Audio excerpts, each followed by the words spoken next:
na magbibigay ng mensahe sa'yo at siya ang nagsilbing ina mo. Ay mo, Guys, gusto nyo bang tumawa? Pampawala ng kaba o tensyon. Wow. Sampung well para sa inyo. Panoorin. Paano kapag bigla kang pinapasok sa bahay ni Kuya? Game ka pa ba? Parang hindi ko na kayang pumasok. Uy, kasi may mga anak tayo. Pero kung ipasok kaming pamilya, okay na. Sinabi mo sa mga kaopisina mo, magbabakasyon ako. Kailan ka ba huli nagbakasyon? Bago lang, Mr. Bago lang. Kaya very refreshed and recharged, ha? Ano, sabi mo magbabakasyon ako, ano kaya ang sunod na itatanong nila sa'yo? Bakit? May pera ka ba? Na meron 25% masculiness. Congratulations sa ating top 5. Cheers!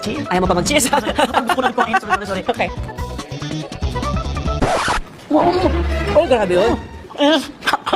dapat ng taon, anak man na, nag-exam namin niya, di ko kabalo sa answer niya. Alam mo, so, pati yun ako sarili. So, nag-answer na po ko, di ko hanap man si Manolo nga. O, sila ko ba kung ayaw, lagi si kape-kape, kay bawal mo kape. Nasaan na? O, sila lagi. Lakot ko siya, kay kape-kape ko daw siya, nag-kape siya. Ha, di tanan gigakape, unless lang sa pangalan. So, gikape yun, anak ko, answer. Karoon kay pag-check man sa mong, sa tanan-tanan kami naman 2-0.